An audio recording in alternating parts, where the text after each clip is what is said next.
Now we're in James chapter 4, verse 3. This is actually a continuation of what Paul is talking about from James chapter 4, verse 1 and 2. So I suggest that you read those first and continue with this verse. Reading James 4:3, King James Bible, quote, "Ye ask and receive not, because ye ask amiss, that ye may consume it upon your lusts," unquote. Now let's look at this in the English Standard Version.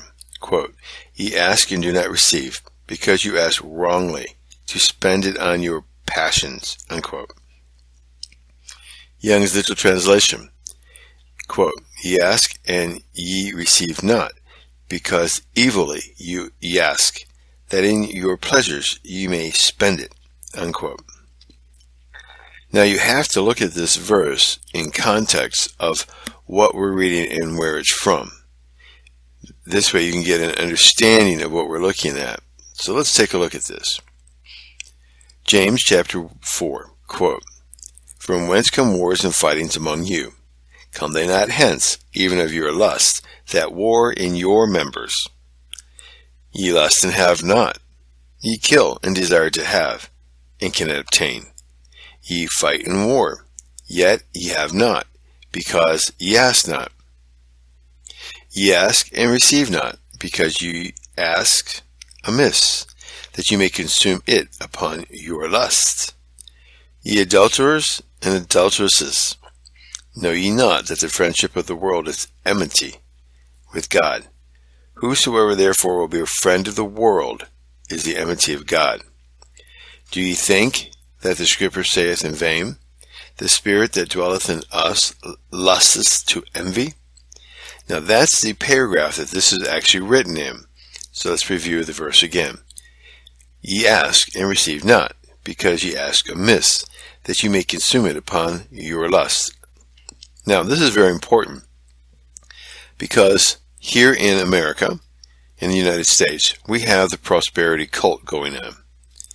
And some of these people are television evangelists, and they're basically telling you that if you send your money in as a seed of faith, God will richly bless you. God tells you to bring the money into the storehouses of His place of worship. He's talking about your local place of worship, not sending it off to some television evangelist. Are you giving to your local church? And then if you want to give more to missionaries overseas, that's a different story. Check them out. Don't be giving to some person who's living richly and distorting the Scriptures. Now, some of the people that are touted to be in this prosperity cult are Oral Roberts, Reverend Ike from New York City, Jim Baker, who's an ex-con now, because he went to prison, Robert Tilton, Benny Hinn, who was caught by one of the 2020 investigations or whatever on TV, and then finally admitted that he actually stages people that he supposedly heals and does not. Of course, Kenneth Copeland, Creflo Dollar, Bishop Eddie Long. Now, Bishop Eddie Long died of cancer. He was wasted away horribly. He was brought up on accusations of giving money and molesting a man, young kid, and a whole bunch of garbage. There was so much said. You have no idea what's true, what's not true. But he was big on his congregation and letting him have one of the most expensive jets in the world. And when people went down on him for it, he decided to go against it, and then he just said, "No, I deserve this." Well, shortly after that happened, God struck him with a terrible cancer, and he died. So you have to look at that and wonder, what did he do, if anything, for this being shortened of his lifespan like he had? He had a very questionable ministry. And yet, there was a lot of people that stood, around him because he tickled their ears. Joyce Myers and Paula White, same thing. You have to watch out for these people. If they're pushing this prosperity gospel, look at it in context. Make your own decision. Myself, I looked at what they did. I studied these guys in my cult class in seminary. I was amazed by some of them because I loved them to listen to them. And then I decided to study them and find out why did I love to listen to them. Because they preach nothing but great stuff and prosperity and everything that goes along with the American way. And then I started to study their scriptures that they were using and realized real quick they were a cult. They were distorting scriptures, and had this been back in Jesus' time, they would have been stoned to death as heretics. So this is one of the reasons why you yourself need to study the scriptures, and that's why we're going through this, and we are going through what it says and what it shows, and you make your determination, not me. I'm just telling you why this is important. This verse was written for the Jews that were in dispersion from persecution, and it's the first book written in the New Testament. So let's take a look and see why this was written to them. Let's look and parse this out. No, ye ask. Let's take a look and see how many times James used this in the New Testament. He used it twice. Once in the preceding verse, quote, ye lust and have not, ye kill and desire to have, and can obtain. Ye fight and war, yet ye have not, because ye ask not. Now, it's also used in Matthew twice and Mark once. Let's read Matthew 6:8. Be not ye therefore like unto them, for your Father knoweth what things ye need of, before ye ask him. Again, Matthew 20:22. But Jesus answered and said, Ye know not what ye ask. Are ye able to drink of the cup that I shall drink of, and be baptized with the baptism that I am baptized with? They say unto him, We are able. And again in Mark 10:38. But Jesus said unto them, Ye know not what ye ask. Can ye drink of the cup that I drink of, and be baptized with the baptism that I am baptized with? Now those are the times in the New Testament that this particular Greek verse is used. And let's see what this parsing of this Greek word is. It's written in present tense, so now, active voice, you, indicative mood, statement of fact. Ye ask and receive. Now let's take a look at receive. It's written in the present tense, so now, active voice, you, indicative mood, stating a simple fact. And receive not, because ye ask. Okay, so let's parse this out. It's written in the present tense, so it's written, represents a simple statement of fact or reality, view and occurring in actual time. Middle voice indicates the subject performing the action upon himself or for his own benefit. Indicative mood is a simple statement of fact. Continuing, ye ask amiss, that ye may consume. Ye may consume is used one time. This is used one time by James in the Greek in the New Testament. And its meaning is to incur expense, expend, spend. Now let's parse out the Greek word for ye may consume.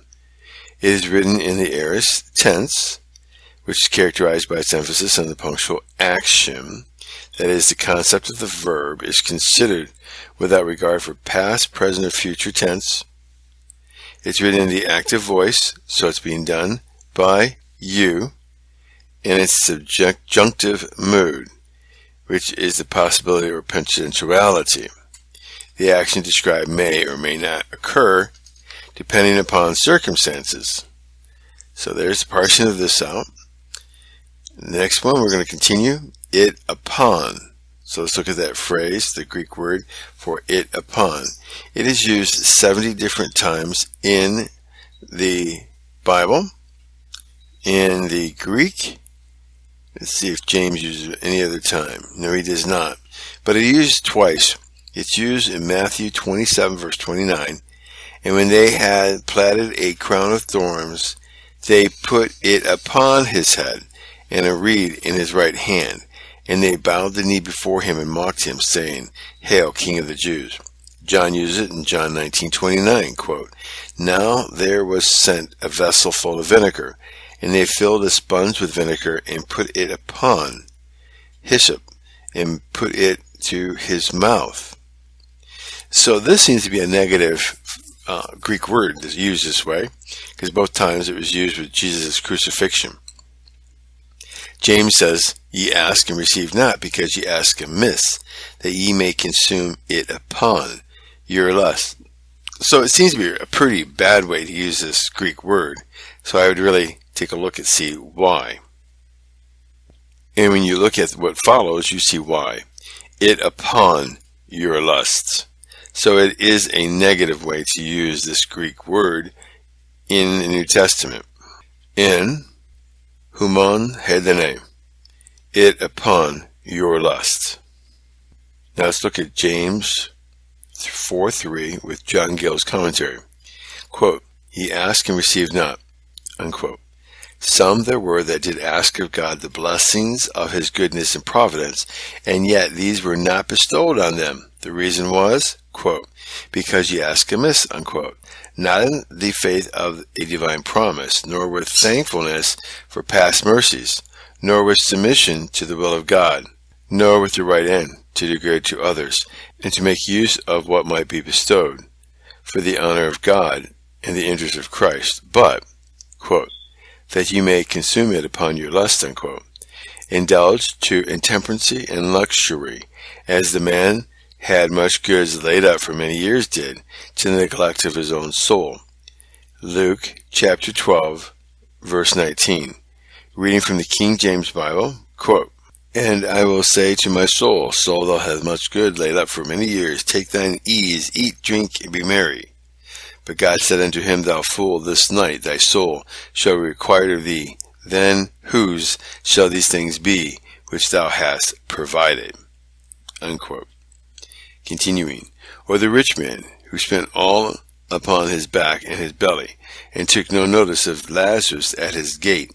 Luke 16, verse 19. Reading from the King James Bible, quote, there was a certain man which was clothed in purple and fine linen, and fared sumptuously every day. And there was a certain beggar named Lazarus, who laid at his gate full of sores, and desiring to be fed with the crumbs which fell from the rich man's table. Moreover, the dogs came and licked his sores. And it came to pass that the beggar died and was carried by the angels into Abraham's bosom, and the rich man also died and was buried. And in hell he lifted up his eyes, being in torment, and seeth Abraham afar off, and Lazarus in his bosom. And he cried and said, Father Abraham, have mercy on me, and send Lazarus, that he may dip the tip of his finger in water, and cool my tongue, for I am in torment in these flames. Unquote. This ends John Gill's commentary on James chapter 4, verse 3. Remember, this is to be looked at in context, so we need to look at the next verse also. May God richly bless you in your endeavors as you listen to Discovering Scriptures.